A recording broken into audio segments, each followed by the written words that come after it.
أعوذ بالله من الشيطان الرجيم بسم الله الرحمن الرحيم الحمد لله الحمد لله رب العالمين وأشهد أن لا إله إلا الله أشهد أن محمد رسول الله صلى الله عليه وسلم. All praise to Allah, seek refuge in Allah, name of Allah the most gracious, the most merciful. Peace and bless. We bear witness there is no God worthy worshipped except Allah. That Muhammad is His prophet and messenger. Peace and blessing be upon him.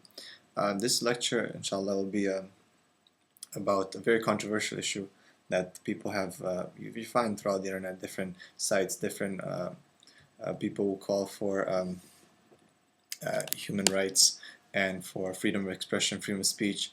It's a controversy that's been going around, of course, the Danish cartoons about Prophet Muhammad, peace be upon him, and the reactions to those, the burnings of the embassies, and the attacks, and so on and so forth. A lot of secular humanists, are calling for freedom of speech, but it's very tricky because you don't know what freedom of speech means. It's not defined. There's no boundary to it. There's no clear definition. What does it mean, freedom of speech? Does it exist? Is there such a thing as freedom of speech? Let me give an example. If you speak in many countries, the Western countries, if you deny the Holocaust and if you write an article about it, if you say it didn't exist or that 2 million Jews did not die, you will be incarcerated. You'll be put to jail. That's right. You'll be put to jail. So how is that freedom of speech? If you speak against certain issues, again, you can be put in jail. Different things. But if people speak about Prophet Muhammad and they insult him and swear him, not just deny that 2 million people did not die in Holocaust. You're talking about insulting, swearing, making bad cartoons of him raping and look with a bomb on his head and whatnot. That's not, nothing will happen to that. No one will say anything. People will even support it. So then when the Muslims who love the Prophet Muhammad, peace be upon him, more dearly than their mom and their dad and everything in this world, then they will be questioned for their reactions. I'm not saying that I agree to the reactions that took place, burning and whatnot. There's been a lot of positive and scholarly reactions and discussions and signatures going on and different, reactions, intellectual reactions that taken place. But of course, they're not covered on the media.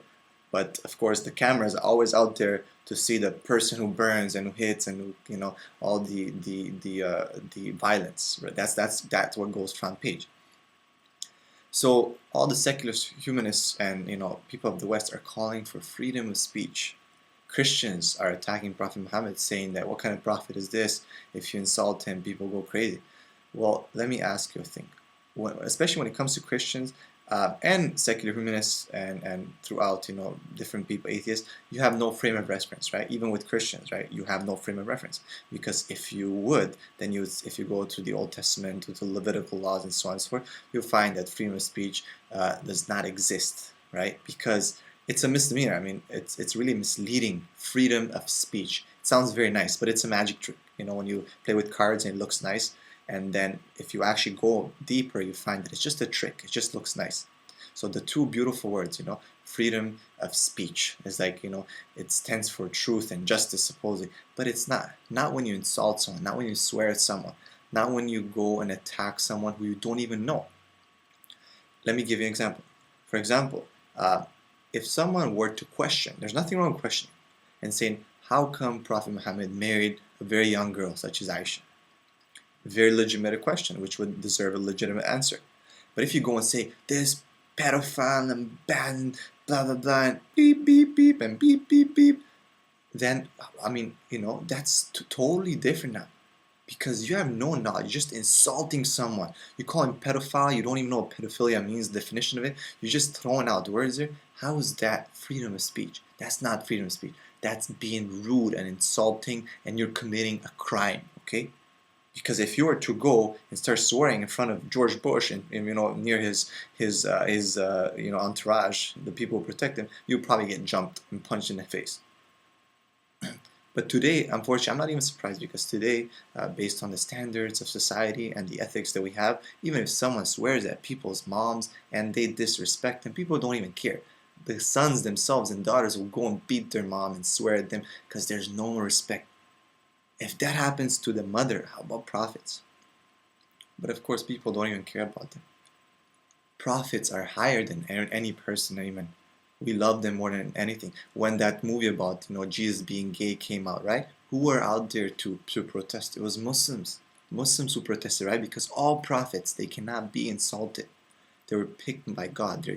Their human character, their standards, and their morals were high above anything in this world. So as Muslims, we protect that. We believe it. Whether it's Jesus or Prophet Muhammad, we protect both their character, and we stand strong against anyone who insults them, calling them gay and killers and rapists. And we didn't even study to know why, for example, Prophet Muhammad married Aisha. A legitimate question. Why did he fight? A legitimate question. But the way you ask the question, that's what makes a difference. So ask the question the proper way, you get an answer. Ask the question the wrong way, you get slapped. And that's normal. If someone comes, you're with your mom, and comes and goes and insults your mom and calls her a hooker or a prostitute, what are you going to do? You're not even going to stand up? Are you kidding me? Well, probably that's how it is these days. People don't even stand up. So now let's go back. Let's cut down to the chase. Does someone, what happens to the one who insults the Prophet Muhammad, peace be upon him? Some scholars said he gets executed based on some of the events in the seerah of the Prophet. There's a debate on that and whatnot. But the question is here, a lot of people have attacked some of the execution of the Prophet Muhammad, peace be upon him, some of the Orientalists, some of the execution the Prophet Muhammad ordered, Ka'b al-Ashraf and some other poets at the time that he was preaching. So people were making poetry against him. They were inciting people to fight against him, right? Like Ka'b al-Ashraf and another lady poet who were inciting. You find these events in Ibn Ishaq in the Sirah. And people have attacked Prophet Muhammad with that. And they say, oh look, he ordered the killing of this woman, and he ordered the killing of this man. Oh, poor guy. But they don't look at the whole picture. Actually, these people were inciting the Quraysh and other people to go and kill the Prophet Muhammad. They're doing this propaganda to go and fight the Muslim. So based on just one poetry, just one line of poetry, the Arabs, the way they used to be, always motivated by poetry and their pride in their tribes, they used to go and try to attack Prophet Muhammad. How many attempts on his life happened? So of course Prophet Muhammad had to defend himself. And many times you find, for example, Goldziher is a big Orientalist. Okay, you can find his works, Goldziher, and he did a study on pre-Islamic poetry, and he found that a poet was worth more than 1,000 men because of the feelings that he could incite into people to go and fight and to kill. So Goldziher did this study, and he realized that what Prophet Muhammad did by ordering the killing of some of these poets and not standing down when people insulted him, he realized that, you know what, this is something according to the standard of that time. If he were not to do that as a leader, now we're talking, when you look at Mecca, right, when he was by himself and he was starting the dawah, people were throwing camel guts on him and insulting him, grabbing his beard and personal insults into his face. He let go so many times. But when he was the leader and it was public, meaning all the other tribes could hear about it, all the other tribes could know about it, he stood up and he sent and he exterminated these people, right? Because as Goldziher says, according to that time, if he would have not done that, he was shown weakness, and weakness would have actually invited other tribes to attack him and to attack the people of Medina and the Muslims.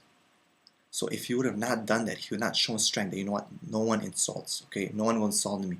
If he would have not shown that, he would have been a very weak leader, and this would have invited a mass of attacks on Prophet Muhammad, peace be upon him.